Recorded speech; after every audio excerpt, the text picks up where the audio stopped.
waxaan u doorannay inaynu mawduucan ka hadallo iyadoo wakhtigan dambe ay badan tahay wax ka sheegga nebiga calayhi salaatu wasalaam dhulalka reer galbeedka iyadoo marmarsiiya laga dhigtay xorriyat alqowl u aragnana inaanay wax saxa ahayn waayo nebigu calayhi salaatu wasalaam waxaan u aragnaa inuu yahay acdamu shakhsiya fii taariikhi albashariya aadam intuu dhalay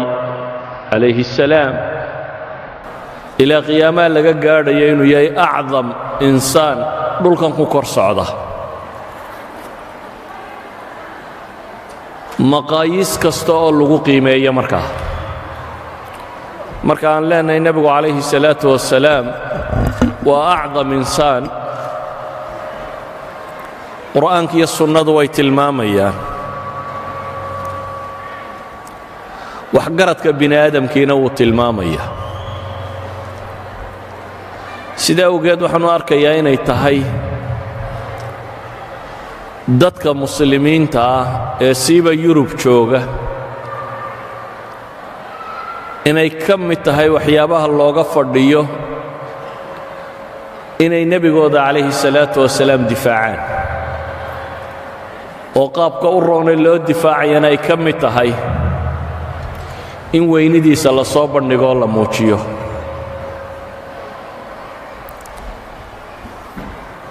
wakhtiga oo kooban daraaddeed waxaan isku dayayaa markaa inaan koobo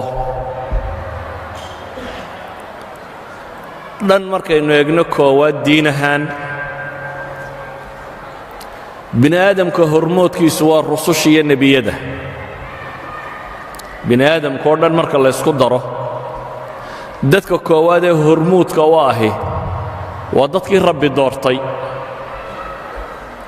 ilaahay wuxuu leeyay wakullan fadalnaa cala alcaalamiin intuu soo tiriyo 18 nebi oo qur-aanka fii suurati alancaam ku soo arooray marka 18 nebi ilaahay magac dhabo ayuu odhanaya wakullan fadalnaa cala alcaalamiin dhammaantood dunidan waannu ka doorannay baa ilahay leeya waa ka fadil yeelle waa ka kor yeelle ambiyadu waxay yihiin allahu aclamu xayثu yajcalu risaalatah baa ilaahay yidhi ilaahay isagaa og meesha uu risaaladiisa dhigayo cidda mudan allahu yastafii min almalaa'ikati rusula wa min annaas ilaahay dadka wuxuu ka doortaa baa rabbi tilmaamayaa malaa'igtana rusul baa laga doortaa ergey loo dhiibo ilaahay subxaana wa tacaala risaaladiisa ama warkiisa si uu bini aadamka u gaadhsiiyo bini aadamkayna ilaahay rusul buu ka doortaa nebiyullaahi muxamedna ilaahay baa qur-aanka inoo tilmaamaya inuu yahay muxammadun rasuulullah alle rasuulkii inuu yahay sidaa daraaddeed ayuha alxibba risaaladu in ilaahay basharkao dhan intuu eego qof ka mida uu doorto oo uu doorto kuu la hadlaya inuu noqdo risaaladiisa u dhiibayo ee bini aadamka kala gaadhsiinaya laba wax bay wadatay dhan waa tashriif waa maamuus iyo qadarin tilmaamaysa qofkani bini aadamka kale inuu ka mudan yahay dhanna waa takliif waa xil iyo mas'uuliyad la saarayo idan rusushu labadaba waa wadayiin dhan waa mukallifiinoo takliif baa la saarayaa bini aadamkan inay gaadhsiiyaan risaaladii alle soo diray dhanna waa tashriif waa maamuus la maamuusayo ilaahay intuu khalqiga eegay inuu iyaga ka dhex doortay waa maamuus waxa ugu filan nebi moxamed markaa maamuus calayhi salaatu wasalaam in ilaahay tilmaamayo mala'il aclaa inay isaga ku salliyaan ina allaha wamalaa'ikatahu yusalluuna cala alnabiy yaa ayuha aladiina aamanuu salluu calayhi wasallimuu tasliima alle iyo malaa'igtiisu baa rabbi leeyahy subxaana wa tacaala waxay ku sallinayaan nebi moxamed calayhi salaatu wasalaam ilaahay salaadiisu waa naxariistiisii malaa'igtuna waa duco iyo ammaan mu'miniintana waxaa la leeyahay idinna sidoo kale la kaalaya idan nebi moxamed calayhi salaatu wasalaam cirka saruu ka maamuusan yahay dhulka korkiisana wuu ka maamuusan yahay waana qofka ilaahay doortay ee u doortay inuu rasuul noqdo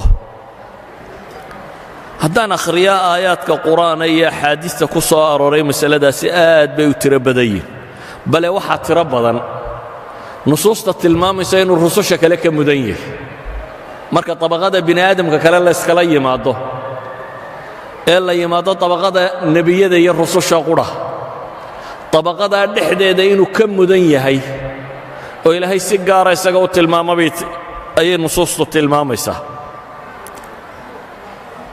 waa ka xadiiثu اlisra wاlmicraaj nebiga calayhi الsalaaةu wasalaam habeenkii laga dheelmiyey ama laga kaxeeyey laga gudiyey maka ee baytulmaqdis la geeyey buraaq baha la yidhaahdaa la saaray markuu nebigu rabay inuu fuulo ayay dhaqdhaqaaq samaysay dabeetana jibriil baa wuxuu ku yidhi maa yaxmiluka calaa haada isagoo daabaddan la hadlaya maxaa kugu xambaaraya waxaan inaad samayso fawallaahi maa rakibaka axadun qatu akramu cala allaahi minhu qof ilaahay agtiisa kaga sharaf badani weligii kuma fuuline maxaad la dhaqdhaqaaqaysaa buu ku yidhi jibriil farfadda caraqan buu xadiidku tilmaamaya daabaddii intay istaagtoo hayin noqotay ayay dhidi dareertay idan nebiga calayhi salaatu wasalaam ilaahay qur-aanka uu ku tilmaamayo caqligiisa fikraddiisa aragtidiisa muuqaalkiisa qur-aan badan oo tilmaamayaa jira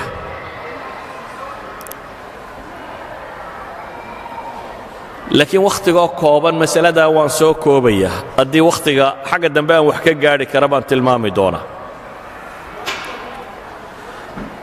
waxa aan rabaa dadka aynu la noollay inaynu la wadaagno nebi maxamed sharaftidiisa iyo mudnaantiisa taasi waxay keensanaysaa markaa inaynu tilmaamno bini aadamku muxuu mudnaan u yaqaannaa qofka la weyneeyaa waa qofka maxay ah bini aadamku majaalaad insaaniya baa jira majaalaad bini aadamka lagu maamuuso ha noqoto naxariistiisa ha noqoto geesinimadiisa ha noqoto sabirkiisa ha noqoto dulqaadkiisa ha noqoto deeq iyo gacanfuraantiisa ha noqoto ballanka iyo oofinteeda ha noqoto cafwiga iyo udhaafka uu dadka u dhaafo wuxu gaystay iyagu maanta waxay sheegayaan waa irhaabi laakiin taariikhtu waxay ka markhaati kacday weligii cid wax gaadhsiisay inaanu kaba argoosanin iyadoo laysku dayey wax walba si kasta in loo dilo bini aadam wax kastaoo wax ku qiimeeya baynu leenahay nebi moxamed calayhi salaatu wasalaam hormuud buu ku yihi ilaahay oo ammaanaya markaa wuxuu leeyay warafacnaa laka dikrak magacaaga iyo maamuuskaaga kor baan u qaaday baa ilaahay leeyay ilahay wuxuu ku tilmaamaya bini aadamku waxa dhaqana ee akhlaaqee bini aadamnimee laysugu faano wainnaka la calaa khuluqin cadiim baa ilaahay leeyay haddaba ayuha alikhwa nebi moxamed calayhi salaatu wasalaam ambiyada iyo falaasafadu waa dad la buunbuuniyo maxaa lagu buunbuuniyaa aragti ama nadariyad ama fikrad ay dunida keeneen ambiyada iyo falaasafadu waxay ku kala gedisan yihiine koowaad waxaa ka mid ah falaasafadu waa dad caqligoo qura ka fakera ambiyadu laakiin waa dad camaliya diin cusub iyo aragtidii ilaahay u soo dhiibay waa sidaan waxa u dheer inay yihiin dad more practical ah dad qiyaado leh leadership leh oo akhlaaq leh oo dhaqan leh oo wax walba kaga gedisan bini aadamtinimada sida awgeed nebi moxamed calayhi salaatu wasalaam waxaynu odhan karnaa waa rajul fii muqaabili jamiici الrijaal waa qof hormood u ah bashariyadoo dhan oo la hordhigi karo bini aadamka. weliba intaa waxaynu ku daraynaa wuxuu nebigu kaga gedisan yahay calayhi salaatu wasalaam bashariyada inteeda kale. isaga wax u qarsoon baan jirin. maxaan uga jeedaa? bini aadamka la maamuuso had iyo goor qayb noloshiisa ka mida si fiican looga warhayaa laga tilmaamaa. maalan nin dagaalyahanoo geesiya haddii la soo qabto bini aadamku uu dagaalyahannimo ku maamuuso, inta badan taariikhda laga hayoo dhamme waxay u badan tahay dagaalyahannimada.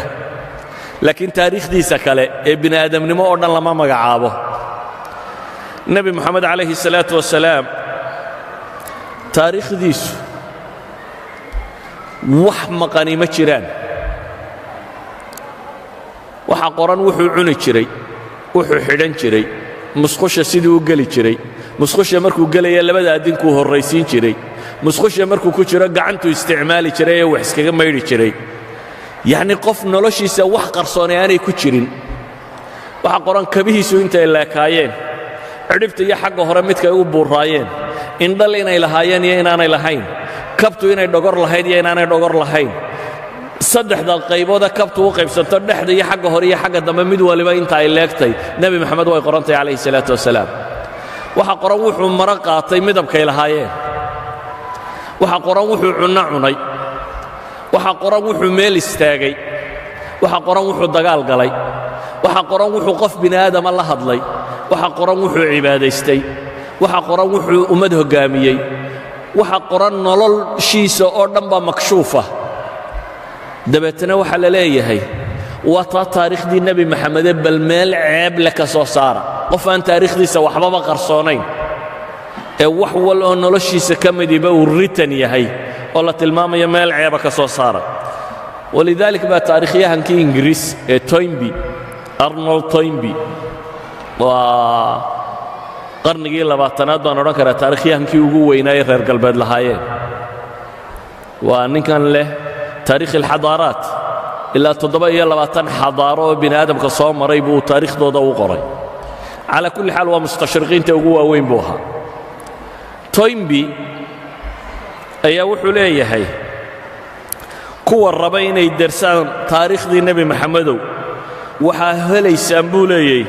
sayajiduuna amaamahum min alasfaari maa laa yatawaafar miluhu lilbaaxiثiina fii xayaat أyi nebiyin min alambiyaa. waxaa helaysaan buu leeyay taariikhda nebi maxamed kutub dhan baa helaysaan buu leeyay oo aydan weligin ka heli karin nebi kaloo taariikhda ka midoo intaa laga haya aanay jirin. innanii adcu alcaalam buu markaa leeyay dunida waxaan ugu yeedhayaa in mabda'ah walaalnimada iyo sinaanta laga qaata buu leeyahay islaamka ayaan dunida ugu yeedhayaa. waayo buu leeyahay caqiidatu tawxiid, caqiidada ilaaha keliga sheegaysa ee uu islaamku la yimi waa arwac اlamila calى fikra tawxiid اlcaalam. waa tusaalaha ugu fiican ee bini aadam dunida ku nool lagu midayn kara buu tilmaamaya. waina fii biqaa'i اlislaami amala lilcaalami kulih. waaridda uu islaamku waaraana rajay u tahay buu leeyahay dunidoo dhan. maanta iclaamka buuqa wuxuu ina leeyahay islaamku waa terarka dunida. socanka maaha. aqoon-yahankoodii taariikhda baadhayna wuxuu leeyahay waaritaanka islaamku wuxuu amal u yahay, wuxuu rajo u yahay buu tilmaamaya bini aadamnimada. waxa nebi maxamed muslim ka sheegay waxaan rabaa inaan ka tago, waayo ummad waliba geesigeeda iyo batalkeeda iyo nebigeeda dee waa ammaanataa. waxaa laga yaabaa inaad tidhaahdaan markaasi dee waa dadkii rumaysnaa oo ammaanaya. waxaan isku dayayaa waxa aan soo qaataa inay u bataan, kadib baan qur-aanka dib ugu noqon haddii alla yidhaahdo. laakiin waxaan isku dayayaa waxaan soo qaadanayaa inuu u bato waxay aqoon-yahankoodu qoreen. weliba waxaan horraysiin doonaa kuwa kriteeriyada qoray. aqoon-yahanka qaar reer galbeedka ah oo nebi maxamed wax ka qoray noloshiisa qayb ka mida intay qoreen bay ammaaneen ama tacaabiir duuduuba bay ka sheegeen. aqoon-yahanka qaarna iyagoo bini aadamka qiimaynayay waxay dejiyeen marka hore kriteeriya wax lagu qiimeeyo. yacnii qofka bini aadamka aynu odhan karno waa qaa'id ama waa hoggaamiye ama waa mudan yahay waa qofka maxay qabtay bay marka hore isweydiiyeen dabeetana kriteeriyay qoreen qofku waa inuu sifadaa iyo sifadaa iyo sifadaa iyo sifadaa yeeshaa markay kriteeriyada dhammeeyeen kadib ayay waxay yidhahdeen bini aadamka aan ku dabaqna haddaba yaa leh sifooyinkaa inta kriteeriyada qortay aan wax ka soo qaadaya dhammaantood waxay tilmaamayaan nebi moxamed inuu yahay kuwa ugu mudane kriteeriyada bini aadamka lagu qiimayn kara wata aan dhowr qof markaa soo qaado waxaan idiin soo qaadi doonaa lamartine alfonso lamartine iyo messerman julius messerman iyo michael hart iyo professor ro krishna waa afar dunida ka kala tirsan mid waa hindi midna waa yahuudi maraykan iyo reer yurub waa dad kala gedisan waxay isweydiiyeen marka koowaad bini aadamka maxaa lagu qiimeeyaa marka la qiimaynayo la maamusayo laleeyahay qofkani waa haliyey maxaa lagu qiimeeyaa cumuuman bini aadamku wuxuu yidhaahdaa saddex shay baa wax lagu qiimeeyaa ama alcadama weynida bay leeyihin qof leeyahay saddex shay baa lagu qiimayn karaa kow biاطibaaci wاlakhlaaqi wاlmazaaya shakhsiya waxaa lagu qiimayn karaa bay leeyihin sifaadka bini aadamnimo ee waa geesi waa deeqsi waa caynka yacni sifaadka qofka bini aadamkaa insaaniyadu ay leedahay waa lagu qiimayn karaa bay yidhaahdaan waxaa kaloo bini aadamka lagu qiimeeyaa bay yidhaahdaan injaasaadka alacmaal alcadiima waxqabadka ummad buu badbaadiyey waxaasuu qabtay waxaasuu keenay waxqabadkiisa waa lagu qiimayn karaa waxa saddexaad ee bini aadamka lagu qiimeeyaa waxa weeyaan bay yidhahdeen raadka uu bini aadamnimada kaga tegey intee qarni buu raadeeyey ma bulshadii uu la noolaa iyo qarnigii uu noolaayo qura qof raadayn kule buu ahaa mise taariikhda bini aadamka ee soo jireenkaa qof ku leh raadayn waa aahaar waa saddex qaybood oo wax loo qiimayn kara bay leeyihin in dhaqanka iyo akhlaaqda iyo miisaadka insaaniga lagu qiimeeyo in waxqabadka iyo acmaasha ka soo fushay lagu qiimeeyo iyo in raadku bini aadamnimada kaga tegey lagu qiimeeyo saddexda kaad ku qiimaysa bay leeyihin nebi moxamed calayhi salaatu wasalaam waa number one waxay yidhaahdaan cadamada marka la qiimaynayo dadka badh qoom buu weynida u yahay laakiin waxaa laga yaabaa qadarka uu kuwan wax u taray kuwo kalena inuu dhibay maalan dagaalyahannada nin baa dagaalyahannimo lagu qiimeeyey dee qoomkiisa wuu u guuleeyey laakiin qaar kale uu jebiyey baa jira bini aadamka o dhan wax ma wada tarine qaarna wuu u hiiliyey qaarna wuu ka hiiliyey waxaa jira bay dhahaan bini aadamnimada marka la qiimaynayo inay maxalli tahay raadayntiisa ama waxqabadkiisu inuu gobol ku kooban yahay qowmiyad min alqowmiyat inuu wax taray iyo inay tahay international adduunka o dhan inuu wax taray nebi moxamed calayhi salaatu wasalaam waxay leeyihin biayi miqyaas aad wax ku qiimayso bashariyada dhammaanteed buu wax taray sidaa awgeed haddii akhlaaq iyo dhaqan la rabo bay leeyihin waa qof taariikhdu ay tilmaamayso inuu mutawaadic ahaa oo geesi ahaa dagaalyahan ahaa wax bixin jiray dulqaad badnaa sabir badnaa waxa sifaad qof bini aadama lagu tilmaamoo dhan saadiq ahaa iyo runsheeg badnaa ballan oofin badnaa waxa sifaad qof bini aadama lagu maamuusa bay leeyihin waa looga markhaati inuu lahaa hadday tahay raadayn waxay leeyihin caalamka ilaa maantay taallaa raadayntiisii oo wakhtigu nebi moxamed yimi calayhi salaatu wasalaam wakhti aan laa xuquuqulinsaan walaa xuquuqulbini aadam walaa wax jira aanay jirin bay ahayd markuu nebigu calayhi salaatu wasalaam xajatulwidaac tilmaamayey bini aadamka iyo maamusnimadiisa iyo xurmada uu leeyahy aahaartu ka tegey bay leeyihin waa ta abuurtay xadaaradan dee islaamigaa dhammaanteed iyo dadka muslimiin ee dunida soo jiroo dhan sida awgeed ayi miqyaas wax lagu qiimeeyo nebi moxamed calayhi salaatu wasalaam waa number one walidaalik baa waxa uu qoray will durant waxaan filayaa inuu yahay laa adri agnostic yani kuwan aan diimahaba rumaysanayn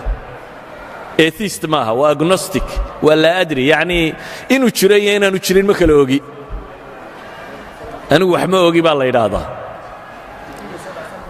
kaasi agnostiga ahi wuxuu leeyahay laba kitaabo waaweyn oo caano mid waliba dhowr iyo 10 volume yahay mid waa story of civilization taarikh alxadaara alinsaniya midna waa story of philosophy taarikh alfalsafa waa laba kitaabo volumes ah kitaabkiisan la yidhaahdo taarikh alxadaara ama story of civilization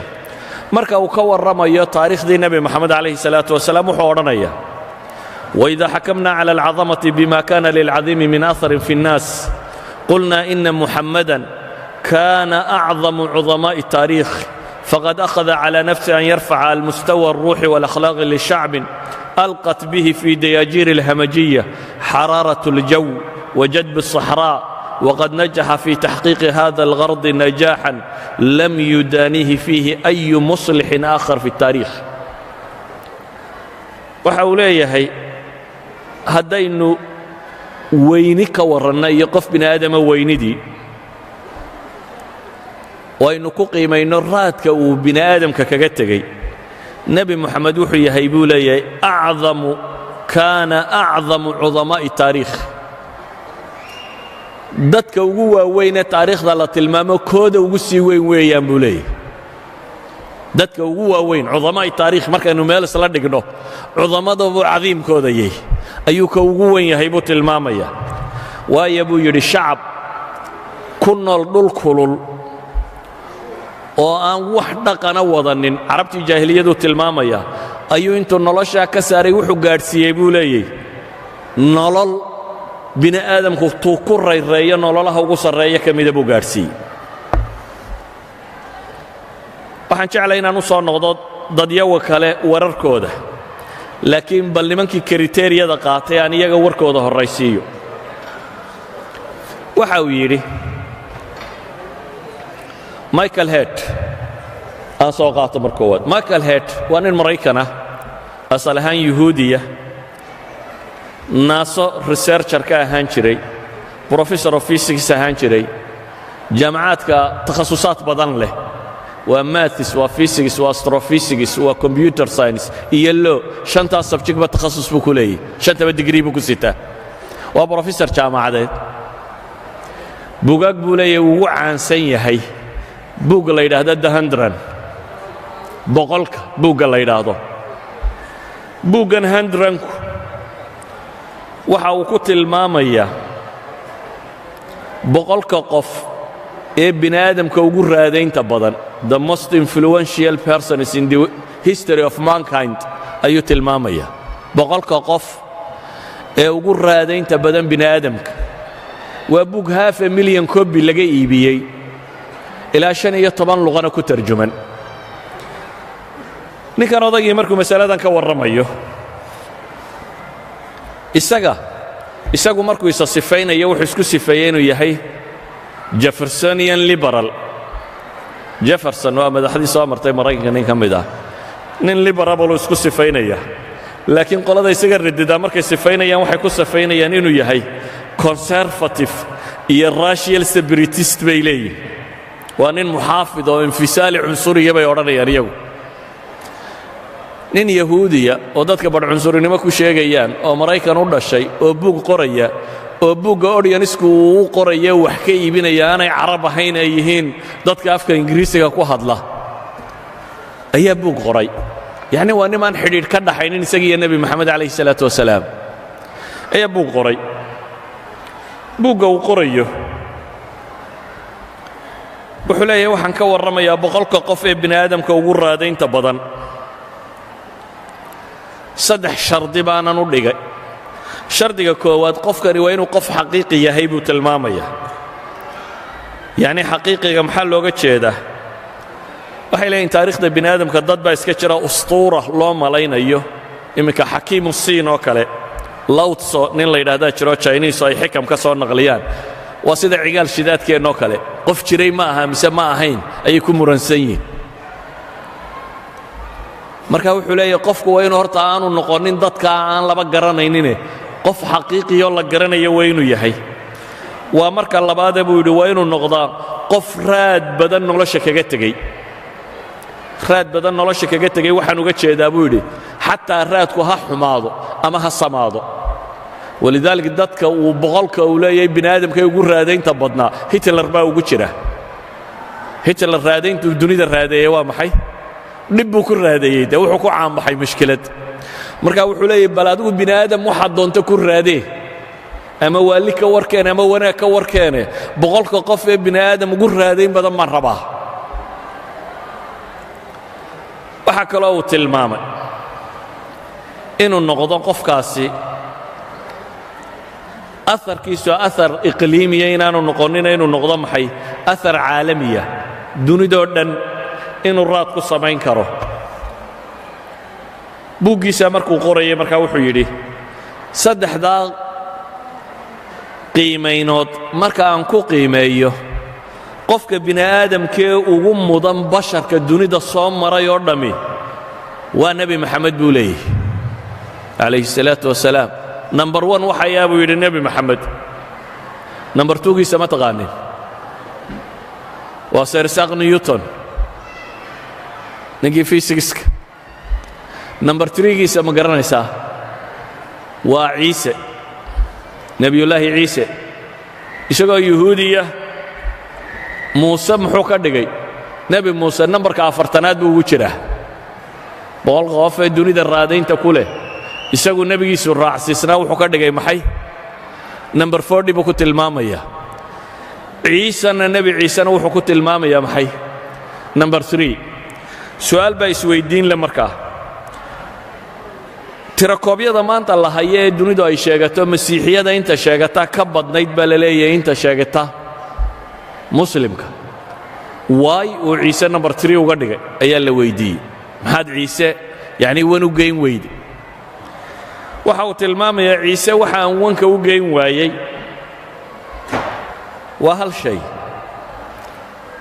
wuxuu leeyahay diinta nebi ciise qaybta akhlaaqiyaadka iyo waxaa ku saabsan raadaynteeda nebi ciise iska leh ama caqaa'idda maanta kiristanku haysta buu leeyahay bolos baa kaga badan maxay ciise marka waa diin aan u qaybinaya buu leeyahay laba qof inay raadaynteeda leeyihin qaybteeda caqaa'idda bolos baa ah buu leeyahay qofka koowaad ee raadaynta ku leh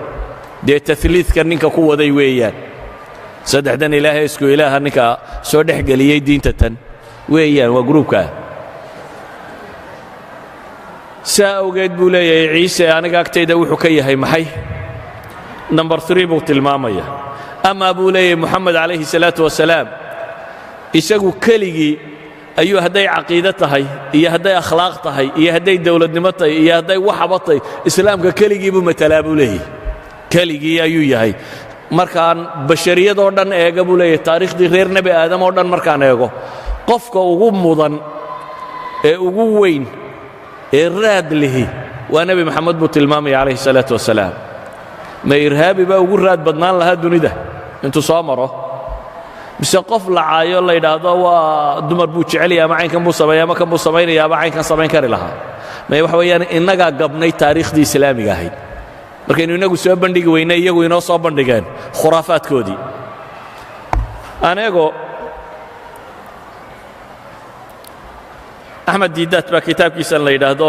uu nebi maxamed weynidiisa kaga warramaya wuxuu tilmaamaya jariidadan timeska la yidhahdo time la yidhaahdo 15 July 1974 soo baxday buu leeyahay ayaa waxay coverka sare ka dhigatay who were history's great leaders liidarrada ugu waaweyn dunida ee taariikhda soo maray waa kuwama dabeetana jariidadda inteeda ugu badani waa maqaallo rag la weyddiiyey su'aashaa ah yaa u mudnaa hoggaamiye dunida soo mara dadka la weyddiiyey ay jariidaddeedana weyddiisay dad doora bay ahaayeen oo kala nooca laakiin dhammaantood jawaabahay bixiyeen midnaba ma ignoor garayn buu leeyahay nebi moxamed calayhi salaatu wasalaam mid kasta oo ka warramay dadkii ugu waaweynaayee dunida soo maray ee jariidaddu qortay nin kastoo la weyddiiyey liiskiisa waa ku jiraa buu leeyahay nebi moxamed calayhi salaatu wasalaam aan qaar ka mida soo qaadanno william macnill waa mu'arikh waa taariikhyahan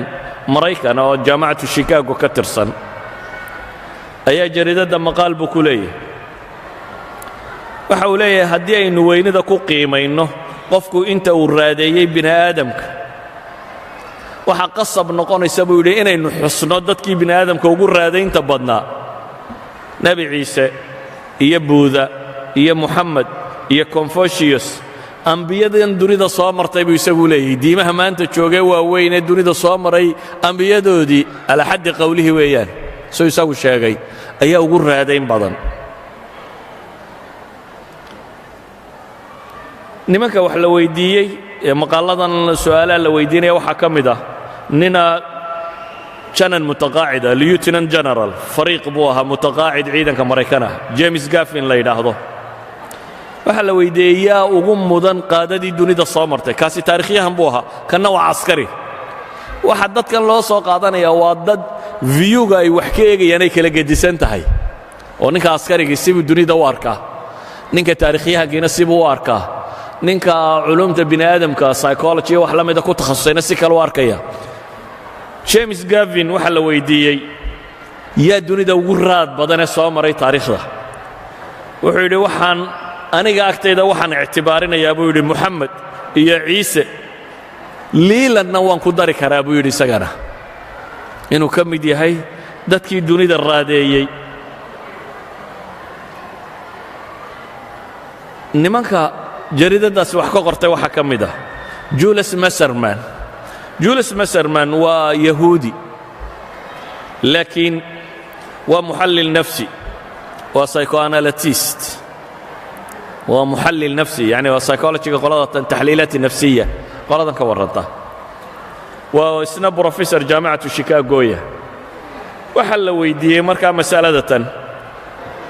wuxuu yidhi intaanan masaladan ka warramin waxaynu u baahannay bini aadamka weynidiisa macaayir aynu ku qiimayno maxaynu ku qiimaynaa waxaan ku qiimayn karnaa buu yidhi kow qaa'idku inuu yahay saliimu اlqiyaada qiyaado toosan oo yacnii qof dadka intuu istikfaalsado oo ku shaqaysanayo ku xoogsanaya inaanu ahayne qof qumanoo dadka maslaxadooda ka warramaya inuu noqdo waxaan ku qiimayn karnaa buu yidhi qaa'idku inuu nidaam ijtimaaciya nidaam bulsheed oo bini aadamku uu degganaan iyo xasillooni dareemayo inuu keeno waxaan ku qiimayn karaynaa buu leeyahy qaa'idku inuu mujtamaca u yeelo muctaqad mideeya yacni saddex kriteriya saddex shay buu keensaday midi waxa weeyaan bulshadiisa inuu homogeneous group ka dhigi karo bulsho afkaarteeda isku dhadhowday ama midaysan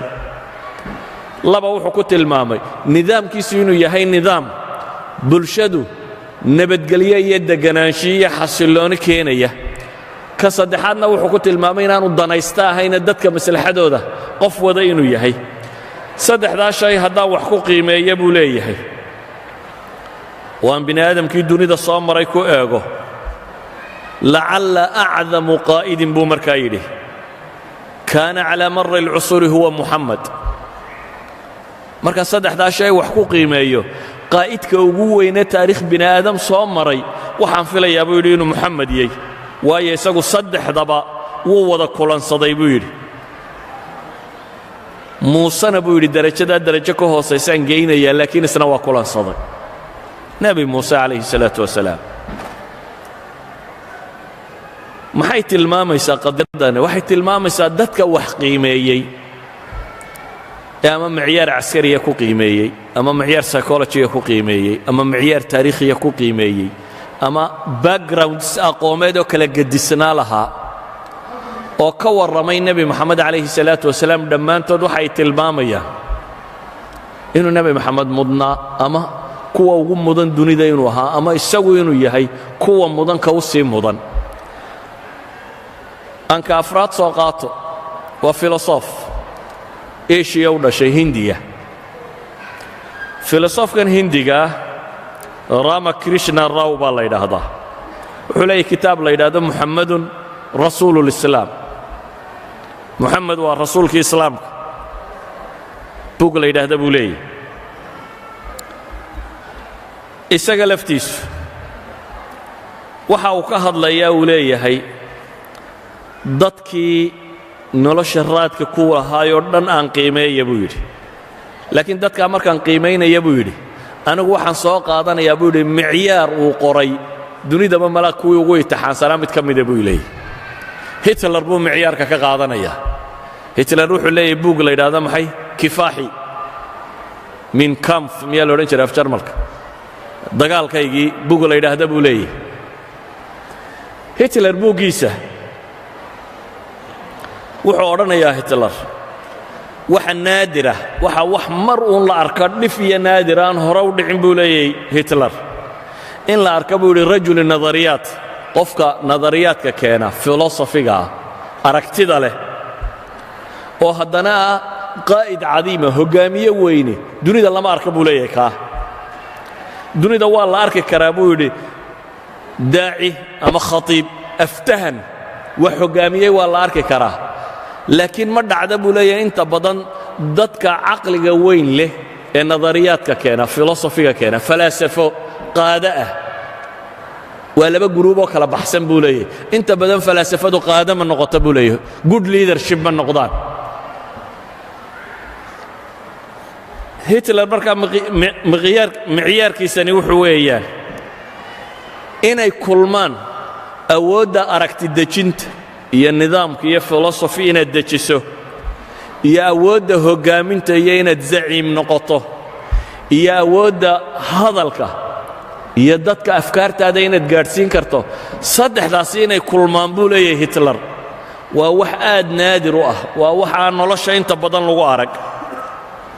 haddaba Professor Rao baa markuu masalada Hitler ka soo qaatay wuxuu leeyahay haddaba saddexduu Hitler yidhi waa naadir qof ay ku kulantaan haynaa buu leeyahay saddexdaasoo qof qura isugu tegey saddexdaasiba waxay ku kulmeen buu leeyahay rasuulul islaamka diin iyo mabaadi' cusub la yimi hogaamin la yimi khatiib mufawwaho dadka wuxuu raba gaadhsiinayay buu leeyahay waana buu leeyahay في شخص رسول الإسلام رأى العالم أندر ظاهرة على وجه الأرض بيقول قفك إسلامك هجاميني أما النبي محمد عليه الصلاة والسلام وحويان بيقول أندر ظاهرة ومقالك أغو دفئي النادر سن إدولك كركيسة لغو أركي إديك يلفك سما يسنبول يسدح ذا شيء وضوطه يعني فيلسوف كان يقول لي قف ديك يلفك سما يسن وبناء آدمه oo saddexdaa shay isku wata Muhammad baanu aragnay buu leeyahay alayhi salaatu wasalaam walidalik baa wuxuu tilmaamayaa buugaygan markaan qorayo buu yidhi waxa igu adkaatay inaan nabi Muhammad oo dhan ka warramo buu yidhi laakiin waxa laga yaabaa buu yidhi waxoogaa sawiraa inaan idinka siiyo Muhammadkii nabiga ahaa Muhammadkii dagaalyahanka ahaa Muhammadkii rajulul acmaalka businessmanka ahaa Muhammadkii rajul siyaasiga ahaa Muhammadkii khatiibka ahaa Muhammadkii muslix ijtimaaciga ahaa Muhammadkii aqoonta ay ku soo hoyan jirtay Muhammadkii adoomaha xoreyn jiray Muhammadkii dumarka xoreeyay Muhammadkii qaadiga noqday Muhammadkaasi buu leeyahay taariikhiisa wax yar oo kamida maan idin sheegaya buu leeyahay buugga kan markaan qorayo ee nabi Muhammadka naadirka kama warrami karayo يعني wuxuu ka cudur daaranayaa inaanu soo wada bandhigi karin nabiyullaahi Muhammad alayhi salaatu wasalaam jawaanib al-azama qaybaha weyn ee uu leeyahay ayuha al-ahibba filosofkii ingiriiska ahaa ee Thomas Carlyle loo oran jiray Thomas Carlyle waxa uu ka warramayaa cibaadatul abtaal buuggiisa la yiraahdo weynida ama batalnimada la caabudo dabeetana noloshu qaybinaya midba meesha uu ku weyniyay ala kulli xaal wuxuu leeyahay diin marka aan ka hadlo ama rijaalka diin hoggaamiyey marka aan tilmaamo buu leeyahay muxamed calayhi salaatu wasalaam waxaan shaki ku jirin buu yidhi acdam inuu yahay dadka diin lagu tilmaamo inuu ahaa buu leeyahay muslix weyn oo aftahana oo geesiya oo mufakira oo sifaadka bini aadam lagu ammaanoo dhan le buu yidhi waxaana ammaantiisa kuugu filan buu leeyahay inaad qur-aankiisa akhrido oo qudha waa gaal ingiriis ninka warkan qoraya walidaalika ayuha alaxiba senerostan alasuuji waa swedish waa mustashriq swedisha qarnigii 19aad noolaa ahaa ustaad allugaat saamiya brofesor lugaadka saamiga ah daa'irat almacaarifkana raggii waxa badan ka qayb qaatay ka mida ayaa wuxuu leeyahay mu'alafu kitaab uu kaga warramayo qur-aanka iyo baybalka alqur'aan alinjiili almuxamadi buu leeyahay qur-aanka oo baybalkii nebi maxameda iyo buu kaloo taariikhu xayaati muxamed la ydhaaha wuxuu leeyahay mustashriqa swedishkaahay umaynan cadaalad samaynin nebi maxamed haddaynu inkirno buu yidhi wixii uu sifaad waaweyn lahaa haddaynu inkirno iyo tilmaamaha lagu dooran kara bini aadame uu lahaa buu leeyahy haddaynu inkirno waxay ka markhaati tahay buu leeyahy inaynan cadaalad samaynin waayo buu yidhi nebi moxamed dagaal nololeed buu galay buu leeyahay uu la galay jahliga iyo hamajinnimada waanu ku adkaystay mabdi'iisa ilaa iyo uu keenay buu leeyahay shareeco akmalu sharaa'ica waa shareecada maanta ragga badhay rabaan inay yidhaahdaan waa shareeco mutawaxisha ayuu ninkaa swedishkii wuxuu leeyahay fa asbaxat shariicatuhu akmala sharaa'ic shareecadiisi waxa weeyaan buu leeyahay shareeco la dhigo ta ugu fiican ama ugu dhammaystiran wa huwa fawqa cudamaa'i taariikh buu yidhi dadkii waaweynaaye taariikhdu sheegtay oo dhanna wuu ka sarreeya goote waa taqaaniin goote waa shakisbiirka jarmal ummadda afka jarmalka ku hadasha halka shakisbiir ugu jiro dadka afka ingiriisiga ku hadla ayuu gooteena ugu jira weliba goote shakisbiir waxyaabo aan gabayga ahayn buu geli jiray gooteeye uu dheer yahay goote baa wuxuu leeyahay haddaynu reer yurub nahay buu leeyahay wax allaaliya waxaynu afkaar hayno oo dhammi ma gaadhaysa buu leeyahay tuu maxamed gaadhay waa gootee baa wuxuu isbarbardhigayaa aaraad iyo afkaarta reer yurubka iyo nebiyullaahi moxamed calayhi salaatu wasalaam wuxuu dunida keenuu isdhinac dhigaya deetana wuxuu leeyahay haddaynu reer galbeed nahay mafaahiimteennoo dhammi ma gaadhayso ilaa maa wasala ilayhi moxamed wa sawfa laa yataqadam calayhi axadun buu leeyahay mustaqbalkana ma filayo cid dhaafi doonta inay jiri doonta buu leeyahay waa gooteegii jarmal walaqad baxadtu fi اtaariikhi can muhal aclaa lihada alinsaan taariikhdoo dhan baan waxaan baadhay buu yidhi bini aadamka qof aan tusaale uga dhigo waxaan helay buu yidhi nebi moxamed inuu noqday bini aadamka qofkii aan tusaale uga dhigi lahaa sidaa awgeed buu yidhi waxaa waajiba inuu xaqu muuqdo oo korreeyo sidii uu moxamed u korreeyey ee uu dunida kelimatu tawxiid ugu kor yeelay buu leeyahy waa gabyaagii riwaayiga ahaa ee faransiis ee jarmal ee macruufkii aad taqaaniin dadka wax qoraa aad bay u badan yihiin laakiin waan koobaya waxaa jira gabyaa kale oo jarmal ah oo faransiis ah waa alfonso de lamartine alfonso de lamartine waa nin politician siyaasi buu ahaa oo second republickii faransiiska raggii qaybta weyn ka qaatay buu ka mid ahaa gabyaana wuu ahaa dabeetana wuxuu rabay inuu wax ka qoro buug buu leeyahay taariikhda turkiga ah turkigu wax ka qorayey maadaama uu turkiga wax ka qorayay waxaa qasab ku noqotay turkiga dee diinta ay haystaanna inuu wax ka qoro uu milicsado dabeetana markuu akhriyey taariikhdii nebi moxamed calayhi salaatu wasalaam waa 14 sano kadib muxaadaraadkii carlel uu jeedinayay kadib weeyaan markuu akhriyey ayuu wuxuu yidhi bini aadamka ama qaadada hormoodka bini aadamka kriteeriyaan u dhigayaa buu yidhi aynu ku qiimayno oo saddexa bal ninkanna kriteeriyadiisa dhegaysta wuxuu leeyahy waxaan ku qiimaynayaa saddex shay kow greatness of purpose laba smallness of means saddex outstanding results saddex shay baan wax ku qiimaynayaa buu yidhi qofka bini aadamka ahi inta ay sarraysay barbowskiisu himiladu raadacaynaya inta ay leekayd oo nebi maxamed himiladiisu maxay ahayd wamaa arsalnaaka ilaa kaafatan linnaas baa ilaahay ku soo diray bini aadam oo dhan baan kuu soo diray baa ilaahay ku yidhi nebiga calayhi salaatu wasalaam bini aadam oo dhan inuu hoggaamiyo yaa ayuha almudairu qum faandir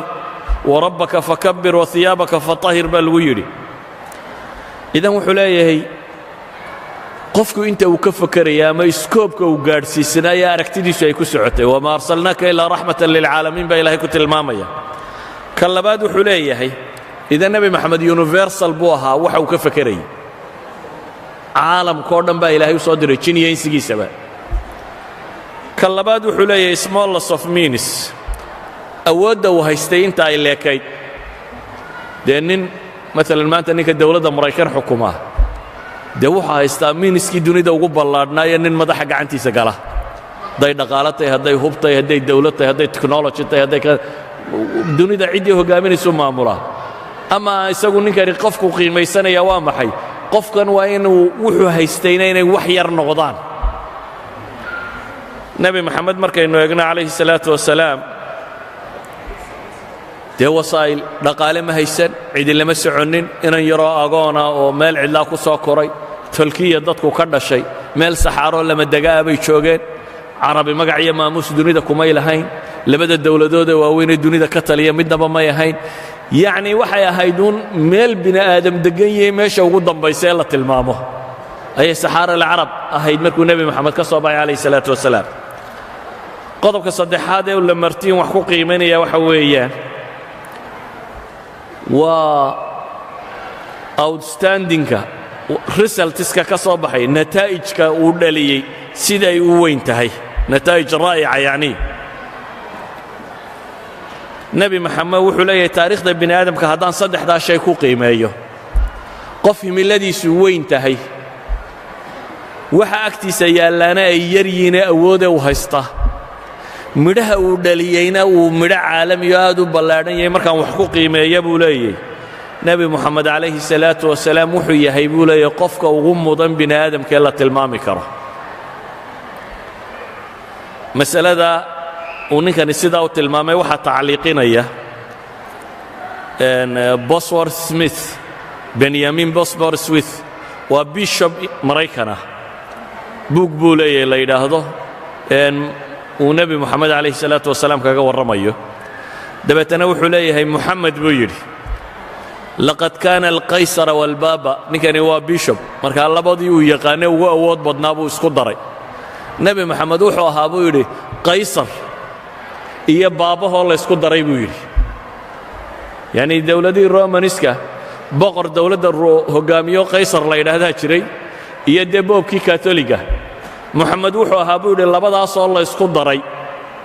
laakiin haddana bal u fiirso laakiin buu yidhi muu lahayn lakinahu kaana baaban biduuni khuyalaa'i albaabawaat baabo boob aan lahayn buu leeyahy isla weynida boobabku ay leeyihiinna ma lahayn buu leeyahy rajul mutawaadica buu ahaa si kale markaan u eega buu yidhi waa qaysar biduuni juyuushi alqayaasira wa biduuni jeyshin mutaahab wa biduuni qalca wa biduuni dakhlin haabit wuxuu ahaa buu yidhi qaysar ama boqor aan ciidan lahayn oo aan qalcada iyo castalis meelo dhufaysya wadanin oo aan xataa buu yidhi mushahar qaadanin mushahar raatiba xataa aan lahayn buu leeyahy idan wuxuu leeyahay nebi moxamed wuxuu ahaa qaysar iyo boob laysku daray oo aan isla weynida qaysarkana boobkana lahayn wixii ciidan iyo xoog iyo xoolo uu qaysarku watayna aan wadanin buu leeyahy labadaasoo laysku daro haddana aan intan wadanin waa wax cajab qaba saa daraaddeed buu wuxuu tilmaamayaa nebiyullaahi moxamed calayhi salaatu wasalaam inuu yahay mihaalka ugu cadiimsan ee bashariyada soo maray.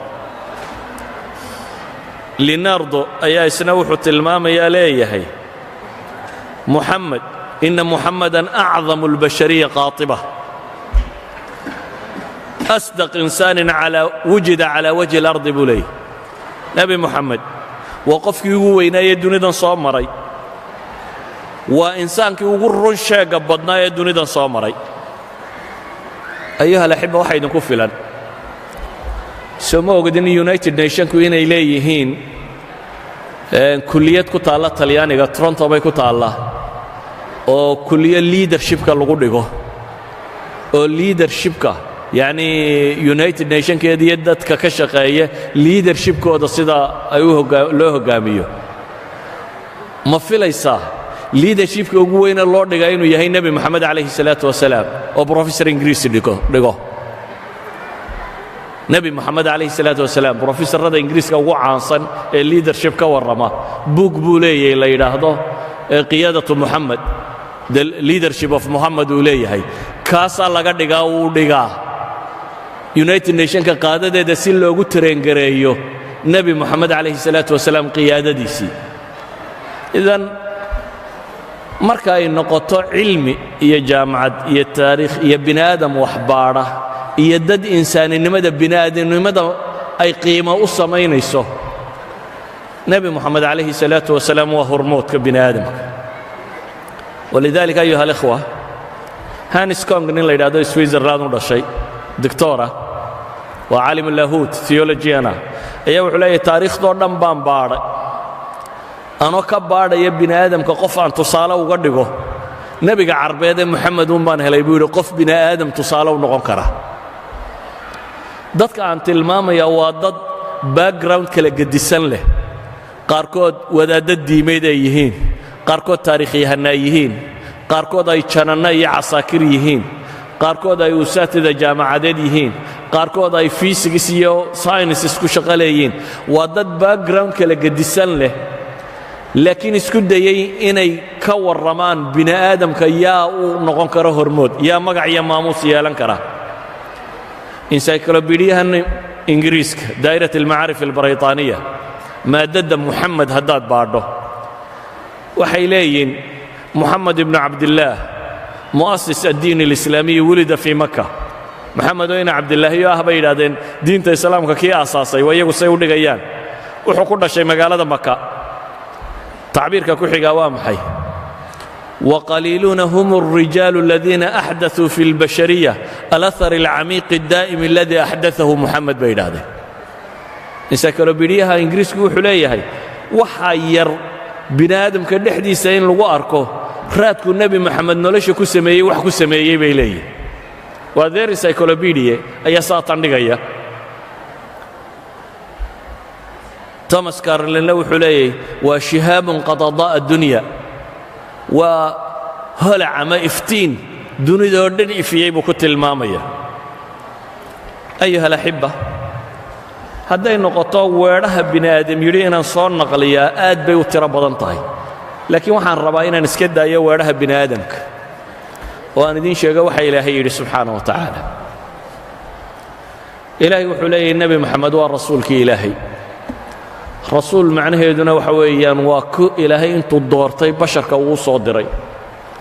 nebi moxamed wuxuu gaar ku yahay rususha kale waa la iska soo dabadiri jiray, rasuul walbana waxa loo soo diri jiray qoom gaara. nebi moxamed kow waxaa la yidhi rasuul dambeoo laga soo dabadirayaa ma jiro, diintiisu mana sakhmayso. laba, qoom gaara looma soo dirine bini aadam oo dhan baa loo soo diray. saa daraaddeed ayaa ilaahay subxaana wa tacaala wuxuu qur-aanka ku tilmaamaya inuu maa dalla saaxibukum wamaa qawa. hadday tahay noloshiiyo ahdaafta kama lumin, hadday caqliga iyo ra'yiga tahay ma lumin baa ilaahay leeyahy subxaana wa tacaala. maa zaaqa albasaru wamaa taqa. ishiisu waa mid akhlaaq wadata, mid xadgudubta maaha baa ilaahay leeyahy. alam nashrax laka sadrak maa kadaba alfu'aadu maa ra'aa. laabtiisa waa mid aannu ballaadhinoo sharaxnay baan rabbi ku tilmaamaya. warafacnaa laka dikrak. magaciisaannu kor yeellay baa ilaahay leeyahy. callamahu shadiidu alquwa jibriil baa u macallina ilaahay tilmaamaya wainaka la calaa khuluqin cadiim akhlaaq fiican baad ku sugantahay baa rabbi leeyahy subxaana wa tacaala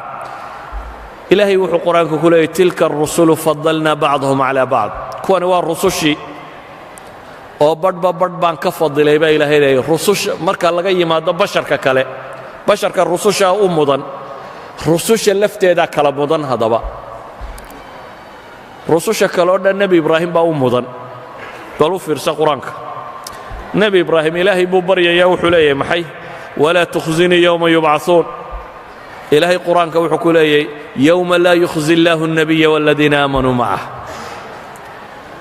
nebi ibraahim mixnadiisii buu ilaahay baryayaa wuxuu leeyahay xasbiya allah nebi moxamed sida ilaahay qur-aanka wuxuu ku leeyahy yaa ayuha الnabiyu xasbuka allah nebi ibraahim wuxuu leeyahy wajcal lii lisaana sidqin fi اlaakhiriin ilaahu kuwa dambe magac iigu reeb nebi ibraahim nebi moxamed sida ilaahay wuxuu leeyahy warafacnaa laka dikrak nebi ibraahim wuxuu leeyahy wajunubnii wa baniya an nacbud alasnaam ilaahu anigiyo intaan dhalay inaannu sanama caabudno ka fogee nebi moxamed sida ilaahay wuxuu leeyahy innamaa yuriidu allahu liyudhiba cankum الrijsa ahla اlbayt wayuطahirakum taطhiira nebiyullaahi muusa wuxuu leeyahy rabbi shrax lii sadri ilaahayna nebi moxamed wuxuu leeyahy alam nashrax laka sadrak nebi muuse wuxuu leeyahy wayasir lii amri ilaahayna nebi moxamed wuxuu leeyahy wanuyasiruka lilyusra nebi muuse wuxuu leeyahy uxlul cuqdata min lisaani ilaahayna nebigiisa wuxuu ku leeyahy fainamaa yasarnaahu bilisaanik nebi muuse wuxuu leeyahy wacajiltu ilayka rabbi litarda ilaahayna wuxuu leeyahy lacallaka tardaa baa moxamed lagu leeyahy calayhi الsalaaةu wasalaam idan alxasan ibnu اlfadl baa wuxuu leeyahy qur'aanka nebi laba sifo ilaahay leeyahy la ysugu daray ma jirta buu leeyahy nebi moxamed mooyaane ilaahay qur'aanka wuxuu ku leeyahy ina allaha biاnnaasi lara'uufun raxiim nebiyullaahi moxamedna ilaahay wuxuu leeyahy bilmu'miniina ra'uufun raxiim aayaadkaasi aynu tilmaamaynaa waxa ay sheegayaan mudnaanta uu nebi moxamed ku dhex leeyahay ambiyada dhexdeeda bale qur'aanku nebiyada kale magacoodaa loogu yeedhay yaa nuuxu yaa huudu yaa muusa baa ku soo aroortay ama nebi moxamed ilahay wuxuu leey yaa ayuha الnabiyu yaa ayuha الrasuulu baa u soo aroortay yaa moxamed kuma soo aroorin qur-aanka tashriifan lahu bay culammadu yidhaahdaan marka aynu tilmaamno qur-aanka ku soo arooray nebiga calayhi الsalaaةu wasalaam iyo ammaantiisa ayaa ammaan ugu filan laakiin weedhahan kale waxaan u soo qaadanayay uun inta aan qur-aanka rumaysnayni ee rumaysan maqaayiis kaloo bini aadamku wax ku qiimeeyaa buu leeyey inaynu u tilmaamno bimaqaayiisikum buu nebi moxamed yahay ka mudan marka lagu eego maqaayiista bini aadamka amaa haddii loo baahan yahay nebi moxamed si dhaba loo qadariyo waxa ku filan qur'aan iyo xadiis wixii ku soo arooray walidaalik ayaa nebiga calayhi الsalaaةu wasalaam waxa uu tilmaamaya inuu yahay sayidu waladu aadam waxaan ahay buu nebi moxamed leeyahay aadamba intuu dhalay sayidkoodii walaa fakhr faanna kuma jiro bale waxa uu nebigu inoo sheegaya calayhi الsalaaةu wasalaam aakhiro liwaa'i اlxamd keligii inuu shafeeco qaadi doono marka cid walaba ay isdhaafiso shafaacaة اlkubra inuu isagu yahay maxay liwaa'i اlxamdi ka qaadi doona ee shafeeco qaadi doona nusuusta qur'aan iyo xadiiثaa ka badan weedh bini aadam sheegay oo dhan haddii aynu soo ururino takfiina iyadaa inugu filan laakiin maadaama aad la deggantihiin dad aan weli qur'aan iyo xadiid rumaynin waxaan rabaa inaan tilmaamno cayda nebi moxamed la caayaya inaanay boos ku lahayn bale xagjirnimada reer galbeedka qaybo ka mida waxaa ka mid ah maanta france inaad maxraqadii yuhuudda wax ka sheegtaa waa xadhig kuwii wax ka sheegayna waa la xidha maalan qaar taariikhda qore qaar ka mida waxay yidhaahdeen 60 milyan may gaadhaynin dadkii yuhuudda meesha lagu dilay cilladu waa maxay daliilkiinnu waxay yidhaahdeen yuhuuddii jarmalka iyo intan degganaydba 6 milyan ma gaadhaynin taariikh ahaan markaannu xisaabinno saa daraaddeed 6 milyan hadda may odhannin lama gubin waxay leeyihin tiradaa inta ka yar ka muslim ahaan aniga hadduu ninkii gubay qiranaya uu leeyahy 6 milyan baan gubay iqraarku dee waa markhaati madoon waa gubteen baynu leenahay dan kama lihin inaan idhaahdo yuhuud 6 milyan lama gubin waxba igama saarraa hitler inuu faashista ahaa ama naazist ahaana muran kuma jiro hadday reer yurubku qirtaan oo yidhaahdaan 6 milyan oo dadaannu laynay inkaar baa qabteen baynu leenahay ma waxaan u difaaca ma yaallo laakiin waxaan tilmaamayaa in la yidhaahdo mas'alo dhacdo uun xaqiiqo min xaqaa'iq dunya ka mida haddaad ka hadashana bini aadam dhaawac bay gaadhsiinaysaa yuhuud la yidhaahdo 15 milyan dunidoo dhan markay joogaana nebiyullaahi moxamed oo 2 bilyan oo qof rumaysan tahay marka la caayana waa xorriyatulkalaam inay noqotiyo xorriyatulqowl oo maxaa tan kale xorriyatulqowl u noqon weyday waa marka lagu doonayo soomaalidu maxay odhan jirtay la jiifiyaano bannaan wadaad baa ul taagay bay soomaalida odhan jireen marka la rabana waxaa la odhan jiray la jiifiyaano bannaan waa la jiifiyaano bannaan sida u taalla miidiyaha iyo bulshada iyo waxoo dhammi wixii aanay doonaynin indhaha way ka laabtaan ninka reer galbeed ee waxgaysta malafkiisaa la baadhaayo maalinuu dhakhtar ma tegey dad buu leeyahay haa wuu waallaa beri buu dhakhtarka la kulmay adiga ka waalani hadduu wax dilo waa muslim terroristu ahaa hadduu waalan yahay uu ka soo baxo meesha uu ka soo baxo cidi faylkiisa dib uma egto idan waa la jiifiyaano bannaan baynu leenahay laakiin taasi waxay isbeddeli kartaa markaad adigu hadasho markaad adigu muctaqadkaaga iyo diintaada difaacato markaad adigu soo bandhigto nebi moxamed wuxuu ahaa calayhi salaatu wasalaam laakiin haddaad adba xishoonayso isleeday talow nebigii miyaad dee ma doodi karaysid maxaad tidhaahdaa haddaanad adba nebigaagii garanaynin dee ma difaaci karaysid waa marka labaad haddaanu adiga qalbigaaga ku weynayn dee dadka kale wuu weynaa kama dhaadhicin karaysid hadduu adiga qalbigaaga ku weyn yahay gaalkan yare dhafoorrada xiirtay oo aad dhafoorrada ka daba xiiranayso oo gaalka surwaalka dabada dilaaciya waa qalbigaaga ku weyn yahay adna surwaalka dabada dilaacinayso laakiin haddaad cumaamad ama koofiyad xidhato nebi armaad u ekaataabaad sileeda yaan dadku ku garanin saacinka maaha yaan dadku ku garanin ee koofiyadya idan hadduu agtaada ku weynaan waayo adigu waxaad rumaysnayd adigu diinkaagii iyo waxaad rumaysnayd hadduu agtaada ku weynaan waayo dadka kale agtooda nebi moxamed ha ku weynaado suurtagal maaha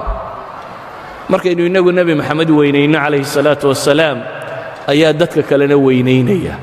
innagay xilkeenna tahay markaasi dadka in badan baan ogaynba wuxuu ahaa intaanaan ka warramaynaa waa in taariikh baadhay oo wax baratay oo wax eegtay laakiin dadka inta badan dee miidiyahaasaa u warrama maalinna sawir yaroo qaldan soo saaraya maalinna hadal qaldan soo saaraya kaasaa u warrama